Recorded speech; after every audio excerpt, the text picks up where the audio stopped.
fe, a fin de conocerle, y el poder de su resurrección y la participación de sus padecimientos, llegando a ser semejante a él en su muerte, si en alguna manera llegase a la resurrección de entre los muertos. Y aunque el creyente está plenamente seguro en Cristo por la fe, aunque el creyente está confiado en que él ha sido justificado por medio de la fe, el creyente no es uno que se acuesta a dormir esperando simplemente el día de su muerte para que él vaya al cielo. Miren lo que dice después Pablo: no que lo haya alcanzado ya, ni que ya sea perfecto, sino que prosigo por ver si logro asir a aquello por lo cual fui también asido por Cristo Jesús. Pablo está diciendo, no es que yo ya sea maduro. Aquí la palabra perfecto no significa perfección moral.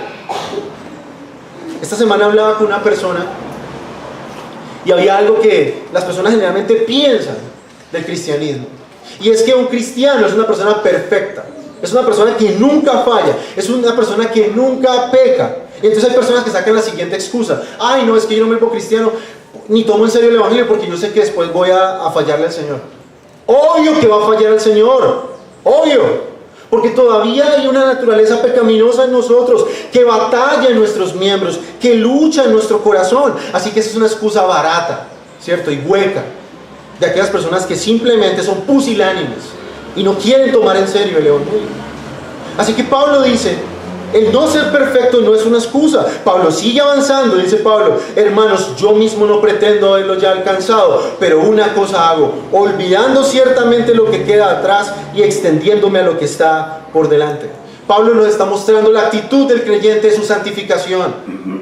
Aunque el creyente ha hecho muchas cosas, ha tenido muchos logros espiritualmente hablando, el creyente ha tenido un avance en el evangelio, el creyente debe hacer algo: ciertamente olvidarse de estas cosas y seguir adelante y adelante y adelante. La vida cristiana tiene una meta clara, queridos hermanos. Versículo 14: prosigo a la meta, al premio del supremo llamamiento de Dios en Cristo Jesús. A eso estamos llamados todos los creyentes. Si usted ha creído en Cristo, si usted cree que Jesús es su Señor, querido hermano, usted tiene una meta en su vida. Y probablemente haya metas muy nobles, como sacar los hijos adelante, como conseguir una casa. Todas esas cosas son muy lindas y son nobles en sí, y no son malas. Pero el creyente tiene una meta principal en su vida, y es conocer a Cristo, y es ser como Cristo. Miren lo que dice Pablo: así que todos los que somos perfectos, todos los que hemos madurado en Cristo, esto mismo sintamos, y si otra cosa sentís, esto también nos lo revelará Dios. Pero en aquello a que hemos llegado, sigamos una misma regla, sintamos una misma cosa.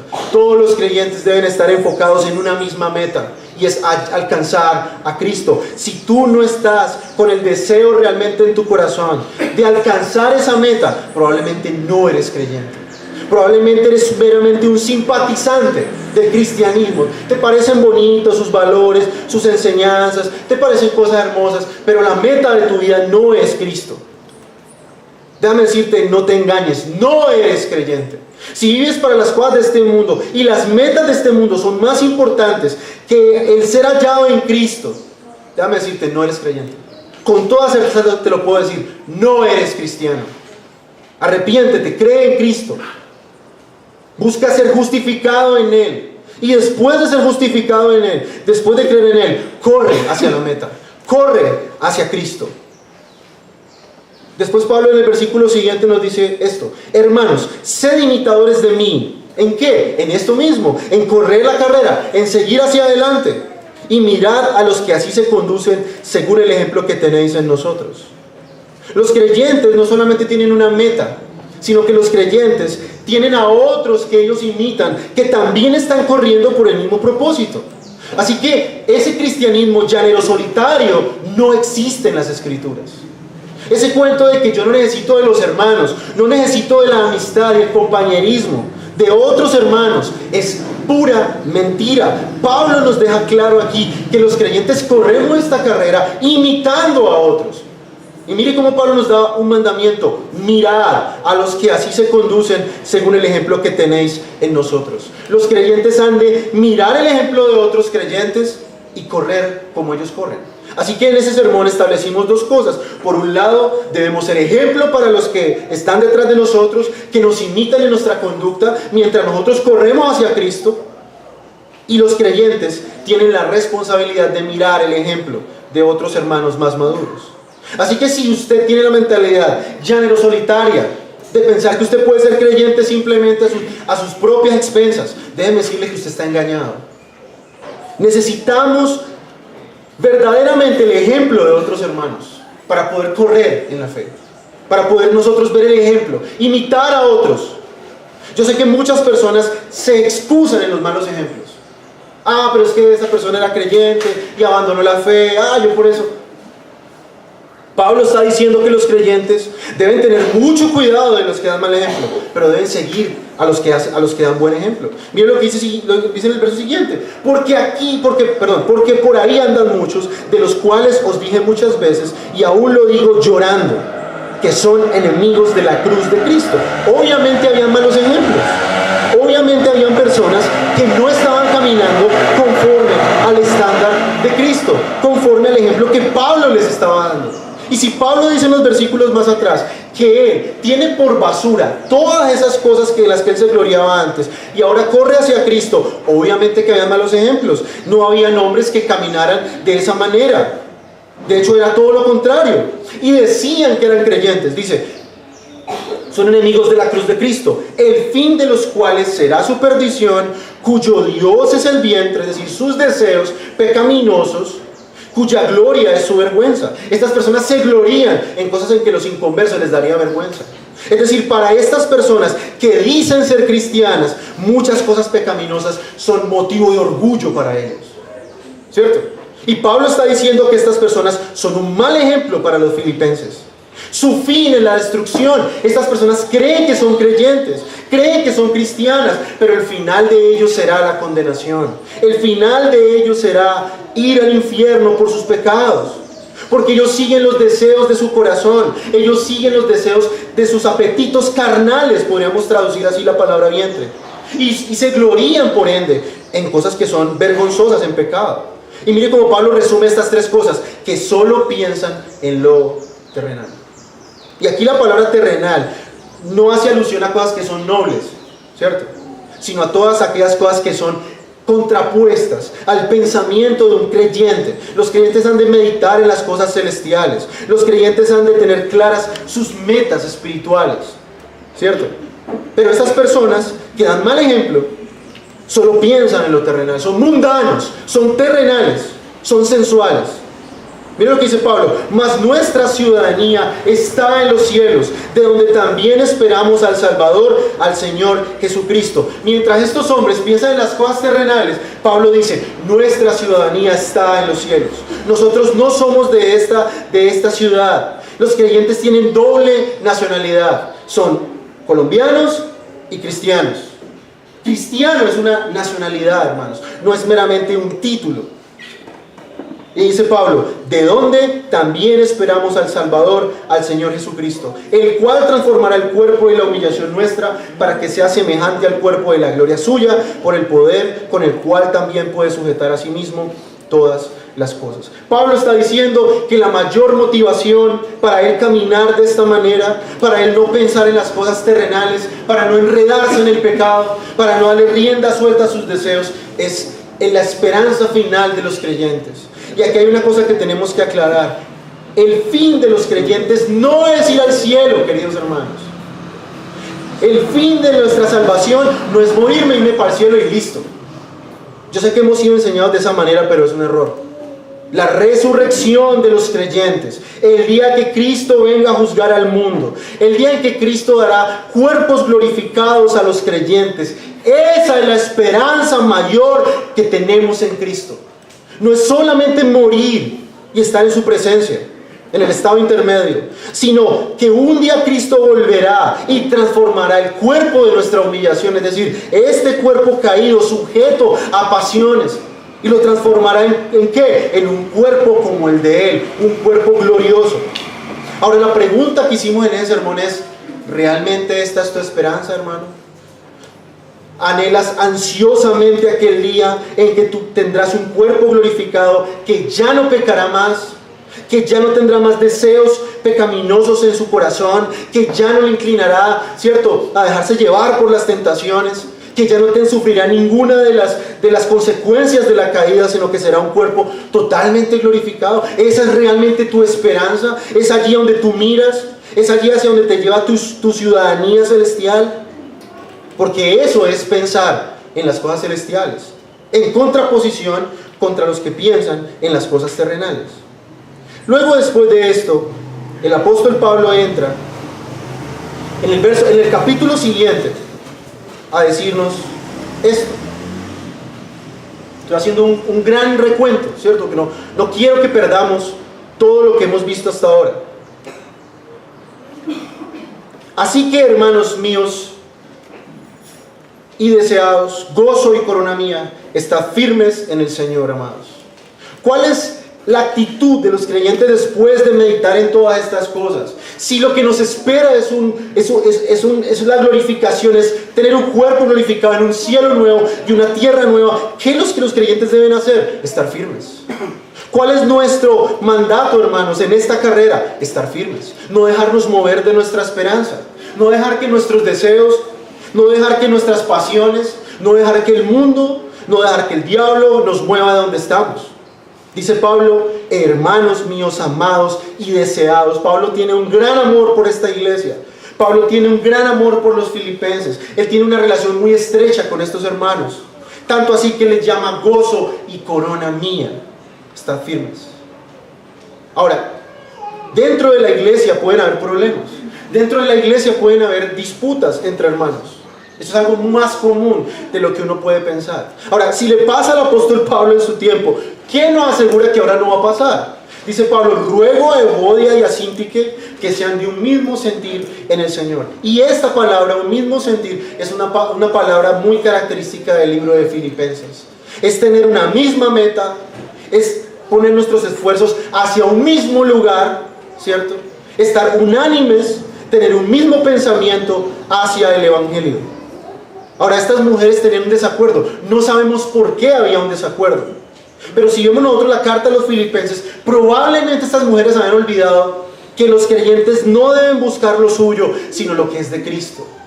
Y eso es lo que a veces causa problemas dentro de la iglesia. Nuestro egoísmo, nuestro orgullo, el deseo de buscar lo que es nuestro y no lo que es de Cristo. Y luego Pablo dice en el verso siguiente, asimismo te ruego también a ti, compañero fiel, que ayudes a estas que combatieron juntamente conmigo en el Evangelio. Con Clemente también y los demás colaboradores míos cuyos nombres están en el libro de la vida. Pablo está diciendo, ayuda hermano, no está nombrando a una persona en específico, no sabemos de quién está hablando aquí. Pero dice que estas mujeres eran mujeres que estaban comprometidas con el Evangelio. Eran mujeres que habían servido al Señor. ¿Y cómo era posible que dos mujeres que habían combatido con Pablo juntamente, con Clemente y todos los demás hermanos, que son mujeres creyentes, sus nombres están en el libro de la vida, cómo es posible que estas mujeres pierdan el tiempo peleando entre ellas? ¿Cómo es posible que ellas permitan que haya un malentendido entre hermanos? ¿Cómo es posible que ellas permitan esto? Si Pablo les ha escrito toda la carta que todos debemos tener el mismo sentir en Cristo Jesús. Y ahí es donde nosotros entramos a nuestra sección. Es aquí donde nosotros entramos ahora, a este pasaje, desde el versículo 4 hasta el 7. Y Pablo, en estas aplicaciones prácticas que él está haciendo del texto, de lo que él ha demostrado en la doctrina, Pablo nos va a mostrar al menos 3 elementos aquí que los creyentes poseen cuando están unidos unos a otros. Cuando los creyentes tienen su mente puesta en las cosas celestiales. Por eso me tomé la tarea de darles todo el contexto, para que ustedes puedan entender dónde encaja este versículo, en todo el argumento, en todo el flujo de pensamiento de Pablo. Pablo nos va a mostrar aquí que en medio de un mundo de disturbios, de pruebas, de tribulaciones, de muchos eventos tristes, los creyentes deben tener al menos 3 actitudes que nos demuestran a nosotros que estamos unidos unos a otros y que realmente el Señor habita en nosotros.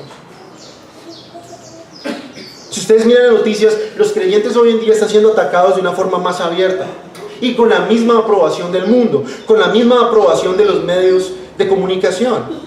Nunca vemos en las noticias, por ejemplo, que cristianos sean atacados en iglesias que cristianos estén pasando gran persecución. La mayoría de los medios de comunicación hoy están del lado de la izquierda y solamente lo que hacen es mostrar cuando ciertas minorías, entre comillas, son víctimas de algo, pero nunca a la iglesia. Y eso es algo normal, hermanos. Ahora, ¿cómo puede encontrar el creyente paz y gozo en tiempos tan caóticos como los que nos ha tocado? ¿Cómo nosotros podemos estar alegres en medio de diferentes pruebas y tribulaciones? ¿Cómo yo puedo tener realmente paz en medio de un mundo tan hostil hacia nuestra fe como el mundo en que nos ha tocado vivir? Bueno, Pablo, inspirado por el Espíritu Santo, nos proporciona la respuesta a esta pregunta en la carta a la iglesia de los Filipenses. Pablo escribe a esta iglesia mientras él estaba en una prisión. Y esto lo hemos dicho cantidades de veces. Pablo no está tomando unas vacaciones en el Caribe y desde allí está escribiendo: regocijaos, hermanos, alégrense, hermanos, vuestra gentileza sea evidente delante de todos. No, Pablo está escribiendo en una prisión. Pablo está escribiendo en una situación supremamente difícil, supremamente complicada. Y allí en medio de esta prueba, en medio de esta gran aflicción que Pablo está sufriendo, escribe una exhortación a los creyentes, a los filipenses, para que se regocijen. Ahora, ¿cómo Pablo puede regocijarse en medio de una circunstancia tan adversa? Pablo no está en cualquier cárcel. Pablo está rodeado prácticamente de la guardia pretoriana, como dice en el capítulo 1 de Filipenses. Él está allí rodeado 24 horas al día de hombres, ¿cierto?, que lo están protegiendo, que lo están cuidando. Hombres que no le quitan el ojo de encima ni por un instante. Pablo está siendo tratado como uno de los peores criminales, como si Pablo fuera un asesino. Pero la única cosa que Pablo ha hecho es predicar el Evangelio. Y por causa de Cristo, él está sufriendo. Por causa de Cristo, él está pasando una dura prueba. La pregunta es, ¿cómo Pablo puede hablarnos de gozo, de gentileza y sobre todo de paz mientras él está en una cárcel? ¿Cómo puede hacerlo? Bueno, la respuesta es que el gozo, la gentileza y la paz que Pablo estaba teniendo no venían de él mismo, venían del Señor Jesucristo. Así que Pablo manda a la iglesia de los Filipenses a que se regocijen en la persona de Cristo, que mediten en Cristo y su presencia, que confíen en la provisión de Dios y que reposen y descansen en la paz de Cristo. Así que estas cosas, estos elementos que vamos a ver en esta mañana en el texto, también son pertinentes para nosotros. Muchos de nosotros estamos sufriendo en este momento. Muchos de nosotros estamos preocupados en este momento. Muchos de nosotros no tenemos paz en este momento. Así yo creo que este pasaje es realmente relevante y pertinente para muchos de nosotros. Dice en la primera parte del texto, en el versículo 4. Dice, regocijaos en el Señor siempre. Pablo comienza estas palabras con esta sencilla frase: regocijaos en el Señor siempre. La palabra regocijarse aquí en el texto, más que más que un consejo que Pablo les está dando a ellos, es un mandato que todo creyente debe cumplir. Es una orden que significa que los cristianos deben estar constantemente regocijándose, constantemente deben estar alegres. Mire que el texto dice siempre, siempre. A pesar de que Pablo estaba en prisión cuando escribió su carta, y a pesar de que la iglesia recibió esta carta sabiendo las tribulaciones que Pablo tenía y sus propias tribulaciones, Pablo está enfatizando la alegría y el regocijo, el gozo que los creyentes deben tener. Es más, la palabra gozarse o regocijarse aparece 17 veces en esta carta. Ahora la pregunta es, ¿cuál es la fuente de alegría? ¿Cuál es la fuente del gozo de Pablo? Ciertamente no son las circunstancias. Ciertamente no es el momento en que él está pasando. Ciertamente no es el lugar. Dice Pablo, en el Señor. Ahora, hermanos, no quiere decir con esto que los creyentes siempre tienen que tener una sonrisa todo el tiempo. No quiere decir con esto que los creyentes no puedan estar tristes de vez en cuando. No quiere decir con esto que los creyentes a veces no se pueden enojar de vez en cuando, ¿cierto? Sino que lo que el texto nos da a entender es que siempre que nosotros meditamos en el Señor, recordamos quién es Cristo, lo que Él ha hecho por nosotros, recordamos su tierna mano, su providencia sobre nosotros, siempre tendremos una razón para estar alegres. Siempre que nosotros meditemos en el obrar de Dios con nosotros, la forma en que Dios nos trata en su providencia, siempre habrá una razón para nosotros estar alegres. Por eso, este gozo no depende de las situaciones, sino de Cristo. No depende de las circunstancias, sino depende de lo que Cristo es y lo que Cristo ha hecho por nosotros. Así que si nuestro gozo depende de Cristo, esto significa que el gozo del creyente es un gozo eterno y es un gozo constante, y que no importan los problemas, no importa las circunstancias que el creyente esté afrontando.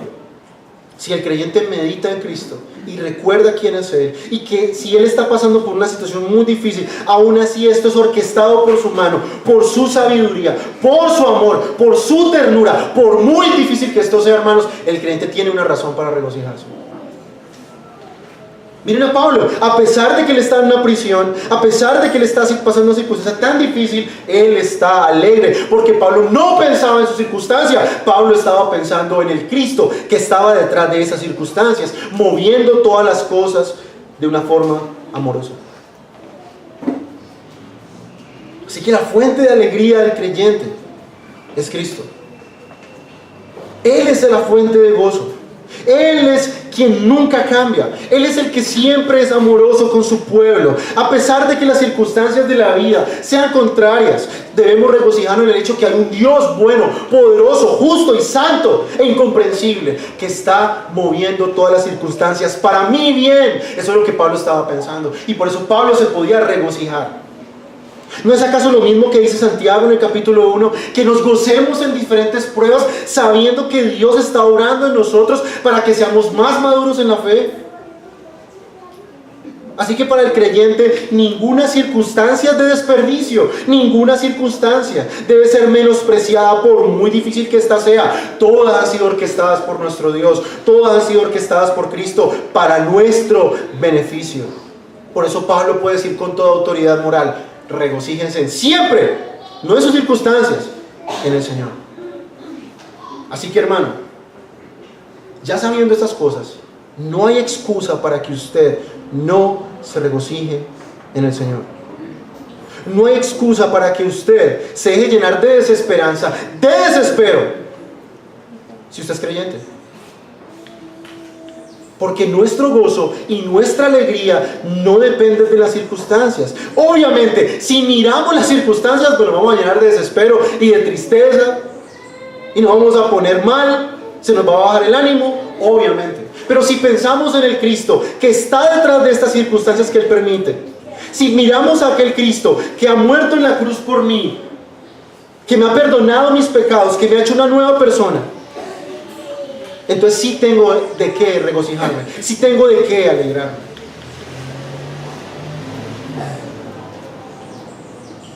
Ahora, esta alegría, este gozo, hermanos, es más que una simple emoción humana.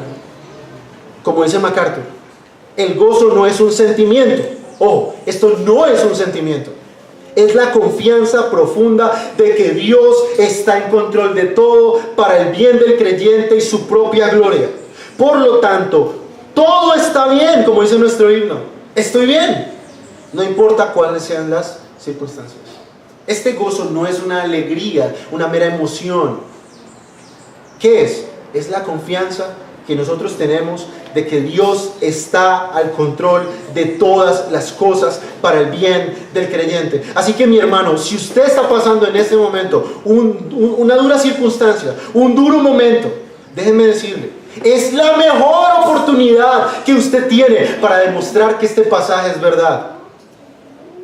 Es el mejor momento para que usted demuestre la confianza profunda que usted tiene en Dios y en su soberanía. Si hay una doctrina que los reformados todo el tiempo estamos enfatizando, es la soberanía de Dios. Así que si usted está pasando por un momento difícil, mi querido hermano, Es el mejor momento de demostrar que usted cree en la soberanía de Dios y que esta confianza le trae alegría, le trae gozo. Imagínense donde el mundo no fuera gobernado por Dios. Tendríamos todas las razones para preocuparnos. Tendríamos todas las razones para estar desesperados. Pero porque Dios gobierna el mundo, porque Dios es sabio en su obrar y nos permite sufrir muchas veces, debemos regocijarnos. No estamos en manos del azar, no estamos en manos del destino, como algunos creen, ¿cierto? Así, simplemente un destino impersonal. Estamos en manos de un Dios bueno, santo y justo. Dice un comentarista, el gozo del Señor es un termostato, no un termómetro. Un termómetro registra las condiciones de la temperatura, un termostato controla la temperatura.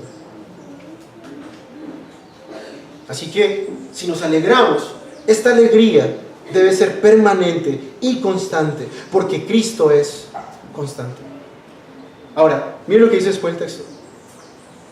Otra vez os digo, regocijados. Hermano, una vez más se lo digo, regocíjense en su circunstancia, hermano. Regocíjense que Dios está gobernando el universo, de que Dios es soberano y todo lo está moviendo de acuerdo a su bendita y sabia voluntad. Otra vez les digo, hermanos, alégrense. ¿Por qué Pablo está haciendo una vez más, diciendo otra vez lo mismo? Pablo está enfatizando en la importancia de regocijarse en la persona de Cristo. Y como vamos a ver más adelante, hermanos, el regocijarse, el gozo, es una de las curas contra la ansiedad. Si usted sufre de ansiedad, este pasaje es para usted, hermano. Si usted en la noche no puede dormir pensando en muchas cosas, en el mañana, déjenme decirle que este pasaje es la cura contra la ansiedad. Como dice otro comentarista, el gozo del creyente no es una cualidad pasajera, no es algo pasajero. El gozo no debe reservarse para momentos especiales de adoración o alabanza. Cuando estamos aquí cantando, oh sí Señor, estoy bien. Y cuando llega a la casa, no, estoy mal, estoy muy mal. ¿Cierto? Aquí canta, estoy bien, aquí siente que está en el cielo cuando está cantando los himnos. Y llega a la casa y se va la alegría. Entonces notemos que el gozo del creyente no es una mera emoción, como dice MacArthur, es la confianza. Esa alegría que viene porque nuestra confianza está puesta en Dios. Y nosotros se supone que sabemos quién es Dios en sus atributos. Hemos estudiado teología propia. Sabemos los atributos de Dios. Después de esto, Pablo nos dice lo siguiente, versículo 5. Vuestra gentileza sea conocida de todos los hombres. El Señor está cerca. Ahora, no solo debemos regocijarnos en el Señor. ¿Qué es lo segundo que el creyente tiene que hacer? Mostrar su gentileza. Mostrar su amabilidad. Esta palabra se puede traducir de muchas maneras. Una persona de suave espíritu, amable, cortés, gentil, desinteresado. Ahora, ¿cuál es la consecuencia de un creyente que tiene gozo constante? ¿Cuál es la actitud de un creyente que está alegre siempre? A pesar de que se esté desbaratando su casa, a pesar de que no tenga trabajo, a pesar de que esté pasando una salud no muy buena. La consecuencia de ese gozo es la gentileza, la amabilidad del creyente. Representa el espíritu o la actitud que no busca represalias. Denota la voluntad de dar y recibir en lugar de siempre exigir sus derechos. Ahora, esto tiene mucho que ver con lo que dice la carta. Un creyente que es amable y gentil es un creyente que no busca lo suyo, busca lo que es de Cristo. No vive reclamando derechos. En una época donde todo el mundo sale a marchar por derechos, deme, el creyente es uno que piensa totalmente distinto. El creyente no pide sus derechos. Esta persona cede sus derechos y por tanto es una persona amable, gentil o como lo traduce otras versiones, tolerante. Es una persona que tiene una actitud dulce. Es una persona que tiene la capacidad de extender una consideración amable que uno quisiera recibir. Que uno quisiera recibir. Es una persona desinteresada. Es una persona que no busca lo suyo. Es una persona que se entrega totalmente al servicio de los demás. Y eso, hermanos, viene en consecuencia de estar alegre, estar gozoso. Es una persona que busca tener el carácter de Cristo. Es más, esta palabra aparece en las características de los pastores en 1 Timoteo 3 y en Tito 2. Dice otro comentarista, una persona gentil es una persona con una disposición agradable. Y dice MacArthur, es una persona que tiene una alegría que transmite a los demás, una humildad hacia los demás, paciencia para soportar la injusticia, para soportar la desgracia y para soportar el maltrato sin ganas de represalias, de amargura o de venganza. Es decir, eso, la gentileza, es el gozo puesto en práctica.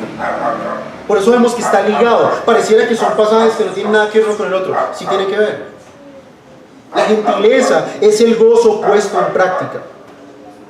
Si yo estoy alegre, si yo estoy gozoso, a pesar de las circunstancias, lo mínimo que yo tengo que hacer con los demás es ser amable, es ser gentil.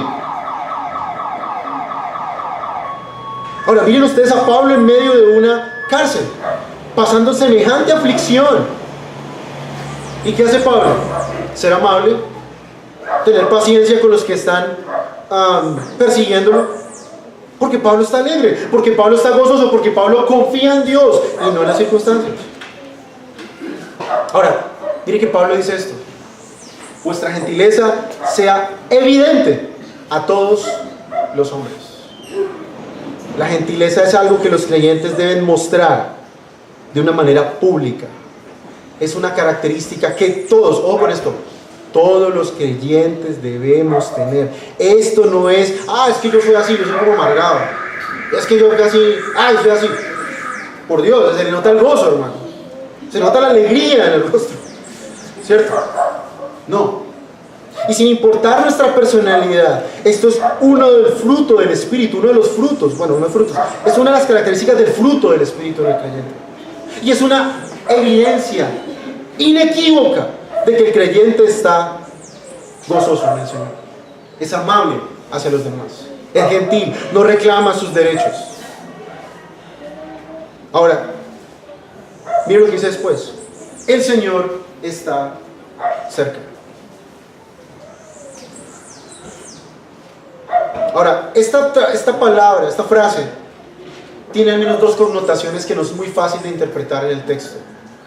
Puede significar: seamos amables porque el Señor ya viene, o seamos amables y gentiles porque en medio de nuestro sufrimiento el Señor está cerca a nosotros. Los comentaristas no se ponen de acuerdo en cuál es el significado. Si es un significado escatológico o es un significado más bien de presencia de Dios con nosotros. Pero hermanos, sea cual sea el significado, ambas cosas son pertinentes y ambas cosas son verdad para nosotros. En el día final, todas nuestras obras serán pesadas. Recibiremos recompensa de acuerdo a nuestras obras. Y obviamente la gentileza nos dará muchas recompensas en Cristo. Cuando el Señor venga, los creyentes serán puestos delante del estrado de Cristo, no para ver si son culpables o inocentes, ya ellos han sido declarados inocentes delante del Señor, sino para recibir recompensas. Y si se trata de la cercanía en el Señor, pues aún mucho más. Su presencia está con nosotros. Él está cerca al clamor del corazón del creyente que, aunque está pasando diferentes aflicciones, Él trata de estar alegre, Él trata de estar bien, Él trata de estar fortalecido porque el Señor está con Él. Así que probablemente Pablo le está dando una palabra de ánimo. ¡Ánimo, hermanos! El Señor está con usted. Alégrese, sea gentil con los demás, aunque esté pasando una aflicción, aunque esté pasando un momento difícil. Que se note su gozo. ¿Cómo se nota? A través de la gentileza. No me diga, hermano, que usted está gozoso en el Señor y usted es una persona amargada, agria. Eso es mentira. Tengo el gozo del Señor y así todo malacaroso. Es mentira. El gozo del Señor se nota en la gentileza y esta debe ser evidente a todos los hombres. Miren ustedes el reto que tenemos como creyentes. Una de las características por las cuales los cristianos nos debemos identificar en nuestra gentileza. Ahora la pregunta es, ¿cuántos de nosotros somos gentiles? Y si no somos gentiles como deberíamos, ¿saben por qué no pasa esto, hermanos? Porque no estamos gozosos en el Señor. Si no estamos gozosos en Él, a pesar de las circunstancias, olvídese que usted puede ser gentil con los demás. No puede ser gentil. Ahora, sigamos con el texto. Siguiente. Por nada estéis afanosos. Tercer mandato. Primero, regocijarnos. Segundo, que nuestra gentileza sea conocida de todos los hombres. Tercero, esto es un mandato, hermano. Esto no es un consejo, es un mandato para todo creyente. Por nada estéis afanosos. Por nada puede hacernos estar ansiosos. Nada. Ahora, ya nos ha dado Pablo razones. ¿Por qué no debemos estar ansiosos? Primero, porque tengo el gozo del Señor. Estoy alegre en Él. Confío en Él. Y esto me hace mostrarlo de una forma evidente. En mi gentileza. Ahora, ¿qué debe ser lo siguiente? Por nada esté ansioso. Y esta palabra ansioso es una palabra muy interesante cuando la estaba estudiando en el griego. Porque significa tener un corazón dividido. Dividido. No en el sentido de Santiago, ¿cierto? Entre el mundo y Dios, sino entre las preocupaciones y Dios. Ahora, ¿qué es la ansiedad o qué es la preocupación? En primer lugar, la preocupación es algo pecaminoso, la ansiedad es algo pecaminoso porque asume que Dios no puede cuidar de usted. No puede cuidar de usted. Usted se olvida de Dios totalmente. Y usted cree que usted es el que controla su destino, controla las circunstancias. Eso es una persona ansiosa. No hay Dios. Él puede ir a la iglesia, pero en su vida práctica, para él, no hay Dios. Porque vive preocupado, porque cree que Dios no cuida de él. Ahora, hermanos, la palabra de Dios nos promete que Dios cuidará de nosotros, pero cuando usted anda ansioso, usted le está diciendo a Dios: Señor, no creo que puedas cuidarme, así que yo me voy a cuidar solito. Tranquilo. Eso es lo que usted está transmitiendo a las personas y a Dios cuando usted está ansioso. Señor, no es suficiente, tú no me puedes cuidar, yo me puedo cuidar, yo me puedo encargar del asunto, Señor, mejor que tú. Soy más sabio que tú, más poderoso que tú, me la sé mejor que tú. Por eso la ansiedad es pecaminosa, hermanos. ¿Qué más es estar ansioso? La ansiedad es la preocupación excesiva por asuntos de la vida. Excesiva. O sea, no estamos diciendo que aquí entonces vamos a hacer como el teflón, que todo nos va a resbalar. No, eso tampoco es actitud, ¿cierto?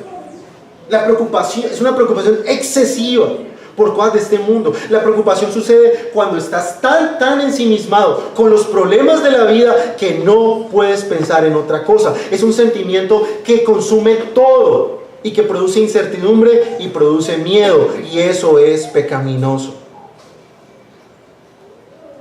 ¿Por qué la ansiedad es un pecado? Primero, voy a darle más argumentos. Primero, porque desplaza a Dios de su vida. Te convierte en un ateo práctico. Estás diciendo, como dice el Salmo 14, no hay Dios. Y segundo, estás viviendo como si solo tú pudieras resolver tus problemas. ¿Y qué pasa cuando tú crees que tú puedes solucionar tus problemas? Te vas a distraer cosas que, aunque son nobles, no son pecaminosas, están haciendo a un lado a Dios. Te comienzas a estrangular por la ansiedad, por la preocupación. Y Dios queda en un segundo plano.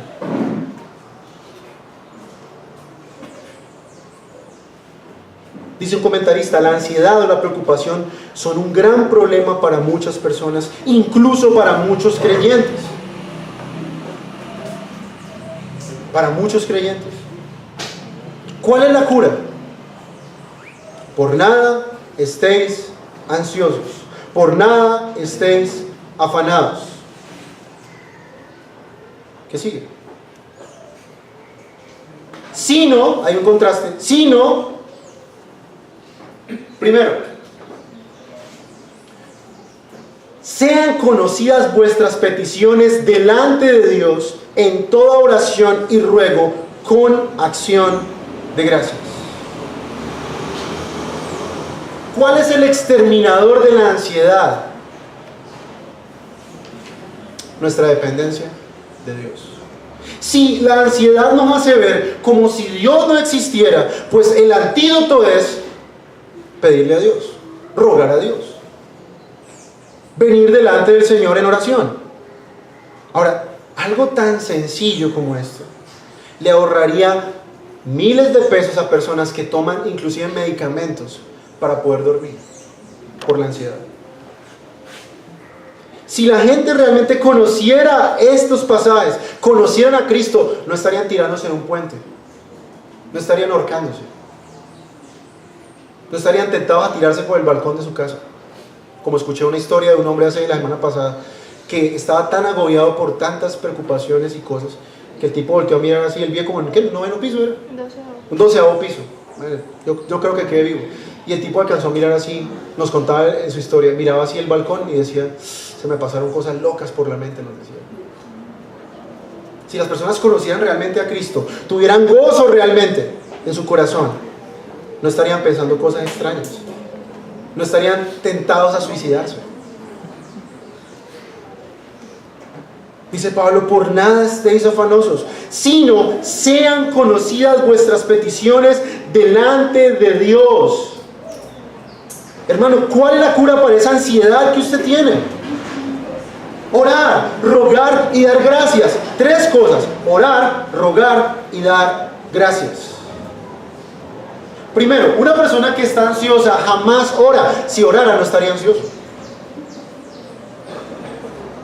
Ahora, cuando hablamos de orar, estamos hablando de la cuestión más básica del creyente: ir a la presencia de Dios y traer todas sus cosas delante del Señor y contárselas y hablar con Él. Es, digamos, cuando habla de oración es la cuestión más básica. Segundo, Pablo habla de rogar, y esta palabra es diferente a orar, porque rogar es pedir por cosas específicas a Dios. Específicamente, traer esas cosas delante del Señor de una manera de súplica, es rogar a Dios por esas cosas que me están carcomiendo el corazón, que no me dejan dormir, es traerlas. No es, Señor, te pido por la deuda, amén. No, es un ruego incesante, constante, consciente. Todas esas fuerzas y esas energías que gasta la persona por preocuparse, debe canalizarlas más bien y traerlas a Dios en oración y rogar al Señor.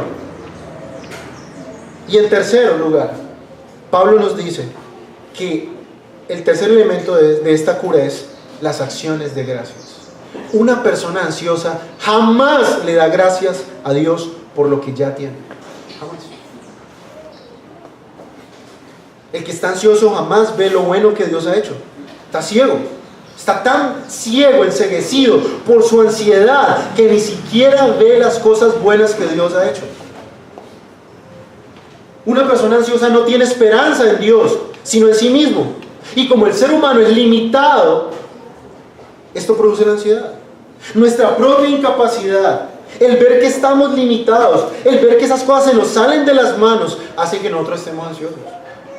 Pero la cura de esto es recordar que Dios no es limitado, que podemos rogar y que Él ha sido más bueno de lo que nosotros merecemos, de lo que Él nos ha dado. ¿Notan ustedes por qué, hermano, un creyente no puede estar ansioso? Si el creyente tiene el gozo del Señor en medio de una aflicción, en medio de una prueba, él no tiene por qué estar ansioso. El gozo está conectado con esto mismo, con el no estar ansioso. Dice una persona, dice esta frase: la preocupación es el pedir prestado del mañana, la fuerza para resolver el problema del hoy. No nos saca del problema del mañana, solo nos quita las fuerzas el día de hoy. Dice un pastor acerca de este texto. Y eso es la ansiedad, hermanos. Es consumirnos por cosas que ni siquiera han pasado. Es preocuparnos, matarnos la cabeza, no poder dormir por cosas que ni siquiera han ocurrido. Eso le pasa a la gente que tiene ansiedad. Bueno, no sé si aquí hay gente que tenga ansiedad. Pero eso pasa. Es consumirme las fuerzas que necesito para el mañana y consumírmelas hoy. Entonces, los creyentes deben dejar de estar ansiosos por cualquier cosa. En vez de estar ansioso, hermano, en vez de estar en la madrugada pensando, más bien párese, arrodíllese ahí y ore al Señor, ruegue por esas cosas que no le dejen dormir. De gracias a Dios por lo que Dios ha hecho, de gracias a Dios por lo que Dios le ha dado. Y eso le va a quitar la ansiedad. Ahora, no excluyan nada en la oración. Todo lo que le traiga carga, todo lo que le traiga a usted preocupación, trégueselo a Dios en la oración. ¿Se acuerda esa canción, ese himno que cantamos? Oh, qué amigo nos es Cristo, ¿cierto? Dice, ¿estás triste? ¿Cómo dice? ¿Estás triste y afligido? Cuéntaselo en oración. Cristo es nuestro amigo. Paz tendrá tu corazón. Entonces, ¿quieres preocuparte menos? Ora más, hermano. ¿Quieres estar menos ansioso? Ora más. Cuando empieza a preocuparte, detente en ese momento y comienza a orar. Ora por todo. En la mañana, en la tarde, en la noche. Niéguese a preocuparse. En todo tiempo, ore, suplique, dé gracias a Dios. Si usted es lo suficientemente fuerte para preocuparse, es lo suficientemente fuerte para orar también. Ahora, hermano, no piense como que hay cosas demasiado pequeñas para decirle a Dios. A veces problemas pequeños comienzan a agrandarse y nos traen preocupación y ansiedad. Ore por eso. Ore por eso. Vuelvo y repito, ¿qué es súplica? Es la oración ferviente del corazón. Santiago dice, Santiago 5:16, la oración ferviente del justo puede mucho. Es una oración ferviente. Es cuando usted deja el alma ahí en la oración. No es una oración ahí de 5 minutos. Es una oración donde usted batalla con Dios, lucha con Dios, le entrega eso a Dios. Súplica es eso, rogar, pedir de manera especial por algo.